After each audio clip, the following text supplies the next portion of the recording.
Este é o fundo do mar, gravado ao largo do mar de Setúbal, a 100 metros de profundidade por uma equipa de investigadores com equipamentos que foram construídos nas universidades portuguesas. Uma campanha científica para estudar a forma como o som se propaga no mar, para monitorizar o ruído e saber quais os impactos da poluição dos oceanos na fauna marinha. Para além do ruído que tem efeitos na saúde dos oceanos, há outros poluentes que são bem mais visíveis. Segundo dados das Nações Unidas, 80 milhões de toneladas de plásticos são lançados todos os anos para os oceanos. Se nada for feito, em 2050 haverá mais plásticos do que peixes no mar. A ilha de plástico do Pacífico Norte, que foi detectada há 20 anos, tem 17 vezes o tamanho de Portugal, 1,6 milhões de metros quadrados, e tudo isso chega aos animais. Tiveram que abrir uma tartaruga de onde extraíram 2 garrafas de 1,5 litro de água, pelo menos, para além das outras coisas. E, portanto, ou seja, há muitos organismos marinhos que pensam que o plástico é alimento, especialmente os sacos de plástico. Aqueles que se alimentam de medusas comem rapidamente o plástico pensando que estão a comer alimento e depois deixam de ter capacidade para digerir isto e também e estão saciados e, portanto, deixam de se alimentar. Isso também é outro problema. Há mais de 40 anos que Maria João Bebiano faz o diagnóstico à saúde dos oceanos. Foi pioneira em Portugal no estudo da ecotoxicologia marinha, que estuda o efeito dos compostos tóxicos no ambiente marinho. Maria João Bebiano é coordenadora do Centro de Investigação Marinha e Ambiental da Universidade do Algarve. E uma das questões, no meu ponto de vista, é que está-se a dar um grande ênfase ao plástico, mas a poluição invisível é capaz de ser mais preocupante que o plástico. Todo o oceano está contaminado, mas o Índico é o pior. É lá que estão os países com maior população, países que não têm gestão de resíduos. Maria João Bebiano diz por isso que é urgente começar a tratar os efluentes, só que não há ainda tecnologia. Muitos dos compostos que nós usamos todos os dias passam no tratamento de efluentes. E posso-lhe dar exemplos como os fármacos, os produtos de higiene pessoal, os detergentes, muitas coisas não são retidas nos efluentes. E, portanto, depois o impacto tem um impacto negativo nos organismos vivos e, portanto, no fundo, depois há uma diminuição da produtividade do oceano, cada vez há mais pessoas e, portanto, há a grande preocupação de que o oceano terá que ser capaz de produzir mais e não ter efeitos tão negativos. Quando Maria João Bebiano começou a trabalhar, ela integrou a Comissão Nacional contra a Poluição do Mar em 1976. O principal problema eram os metais, o chumbo, o mercúrio, o cádmio e também alguns pesticidas. Depois passou-se ao problema do petróleo e agora a grande preocupação é os plásticos, mas o problema dos metais está a voltar e está a voltar com o desenvolvimento da nanotecnologia. Ou seja, a nanotecnologia, muita dela é à base de compostos metálicos, tóxicos, e as estações não tratam. E, portanto, só vai haver agora na Suécia um primeiro ensaio de uma nova estação de tratamento com capacidade para tratar desses compostos. Se isso resultar, eu penso que é muito bom, porque 80% dos contaminantes que chegam ao oceano vêm de terra. E muitos são medicamentos. O CIMA, o Centro de Investigação Marinha e Ambiental, fez análises à água do mar do Algarve e ficou a saber, ao pormenor, quais são os remédios tomados pela população. Nós temos aqui uma situação muito interessante. E, portanto, num lado do Algarve, em que a população é mais idosa, há mais anti-inflamatórios, coisas para as doenças. Do outro lado, onde a população é mais turística, temos o Prozac. E, portanto, isso é tudo detectável. É por isso que isso depois tem os efeitos todos nos organismos. É preciso retirar isso rapidamente do oceano. A investigação científica estuda todos estes contaminantes, mas há quem tenha a percepção clara da qualidade da água do mar, basta andar em cima de uma prancha. Se tiverem um óleo na água, têm mais dificuldade de fazer surf e também são preocupados deles próprios poderem ser contaminados através da pele através da água. A investigadora Maria João Bebiano integra um grupo de 25 peritos das Nações Unidas que estão a avaliar o estado de saúde dos oceanos. É a primeira vez que um português faz parte deste grupo que, para além do diagnóstico, vai também deixar propostas que vão ser votadas na Assembleia Geral das Nações Unidas. Este grupo agora pede-se que faça uma análise, uma avaliação, incluindo os aspectos socioeconómicos, sobre a evolução de 2010 até à data, sobre o que é que melhorou, o que é que piorou, que tipo de ações é que vão ser propostas. É uma preocupação que vai ganhando cada vez mais espaço na agenda da comunidade internacional. No passado mês de dezembro, 193 países membros da ONU assinaram uma resolução para eliminar a poluição dos mares. O secretário-geral das Nações Unidas, António Guterres, nomeou um enviado especial para os oceanos. É a primeira vez que acontece.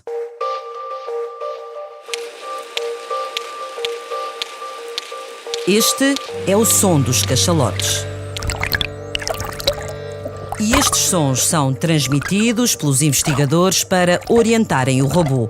Os aparelhos não sabem onde estão porque a propagação do som na água não é homogénea e, se entram numa zona de sombra, perdem o contacto com a superfície. O glider é um veículo planador que foi usado na campanha científica ao largo do Mar de Setúbal, que reuniu 4 equipas da Universidade do Algarve, da Faculdade de Engenharia do Porto, do Instituto de Engenharias de Sistema e Computadores do Porto e ainda uma equipa da Marinha. António Silva, professor de Engenharia Eletrotécnica e Computadores da Universidade do Algarve, coordenou a missão Acoustic Robô. Tivemos algumas surpresas. Por exemplo, pudemos ouvir cachalotes, o que não era de prever que fosse possível. Ali na zona, porque os cachalotes andam em águas muito profundas e nós estávamos em águas muito pouco, cerca de 100 metros de profundidade. Estávamos junto à costa. E porquê é que nós pudemos ouvir cachalotes? Porque nós estávamos perto do canhão de Setúbal. E o canhão de Setúbal funciona para aquilo desce rapidamente para grandes profundidades e o som canaliza pelo canhão.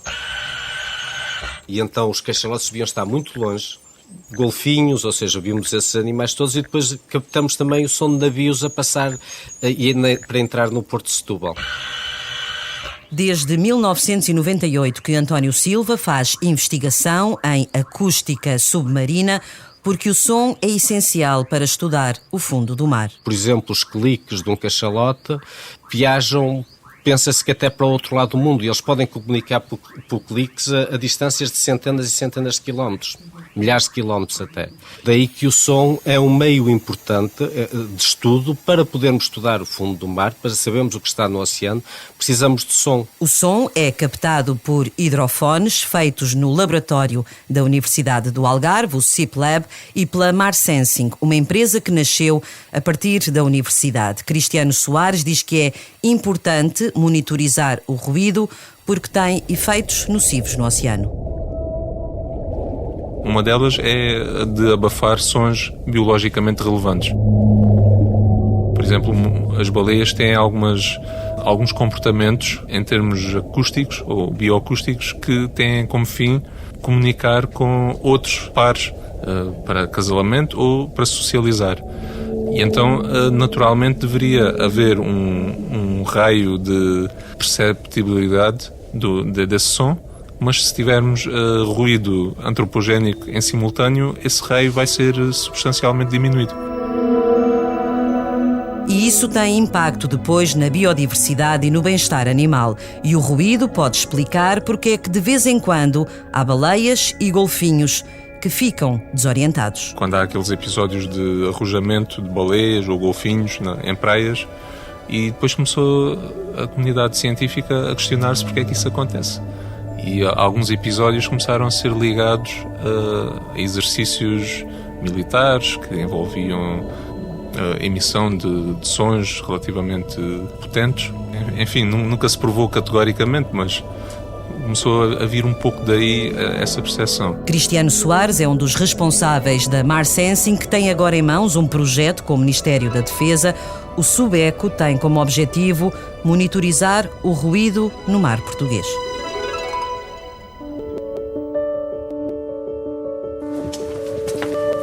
Nós aqui neste edifício temos investigadores de carreira, investigadores séniores. Estamos em Peniche, no Sete Mares, o Centro de Investigação do Conhecimento Marítimo do Instituto Politécnico de Leiria. Onde fazemos aqui os tais ensaios com linhas solares humanas para perceber as bioatividades das algas, dos extratos das algas. Maria Manuel Gil é a coordenadora do Sete Mares. Neste centro, as macroalgas são o foco da investigação e o objetivo é trabalhar diretamente com as empresas para desenvolver produtos e colocá-los no mercado.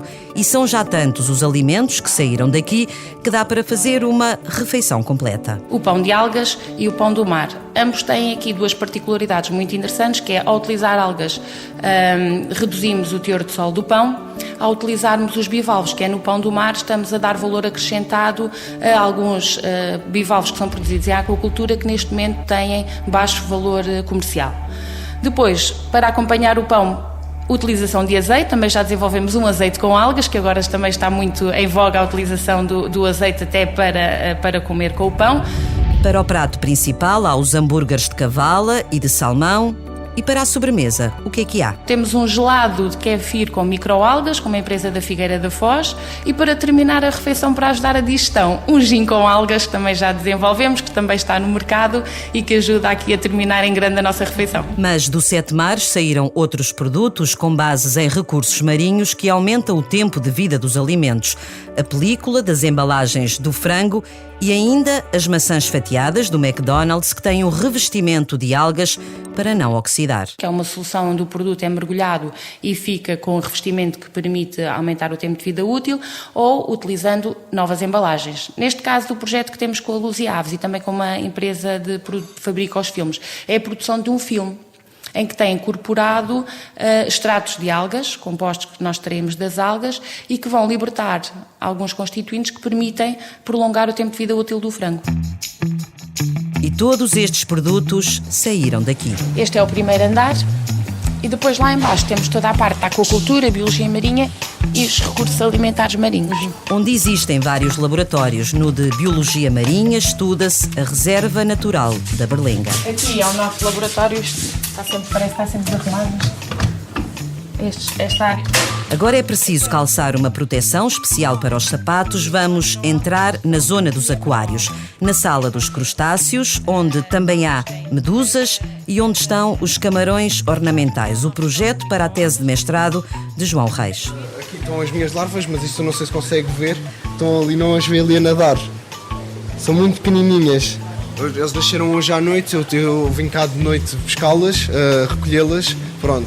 E o que eu faço é, com um tubo, faço simplesmente uma sucção, meto-as num copo e depois é só contá-las. É um processo muito simples, muito simples. Então e ali consegue ver aquelas que nasceram esta noite, não é? Consegue Sim. ver quantas são?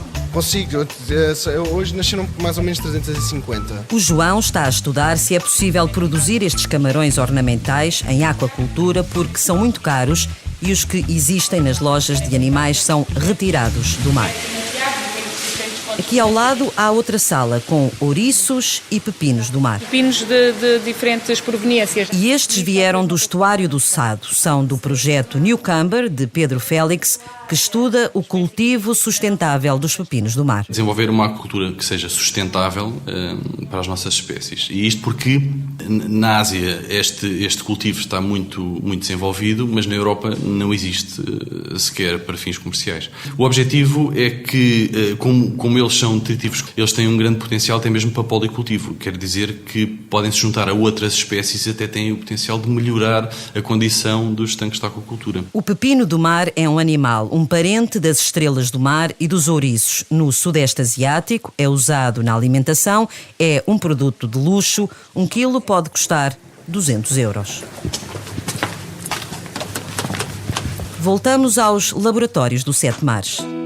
É também aqui que Marco Lemos, investigador do MARE, está a desenvolver o projeto Amália. O nome, apesar de muito português, é mesmo Alga to Market Lab Ideas. Portanto, basicamente é transformar algas em produtos inovadores para o mercado, gerar valor para a economia, emprego, mais indústria, tudo em volta desta questão da economia do mar. As algas marinhas invasoras estão a causar problemas ecológicos e económicos em todo o mundo. Com este projeto, Marco Lemos quer tornar esta ameaça para o ambiente numa oportunidade de negócio. Estas algas muitas vezes produzem compostos, até a nível da sua própria competição, que acabam por eliminar outras algas. Aquilo que se pode chamar um veneno. Muitos dos medicamentos e fármacos hoje em dia, até antitumorais, até para o Parkinson, podem vir de venenos. Tal como hoje em dia muitos analgésicos existem à conta de venenos.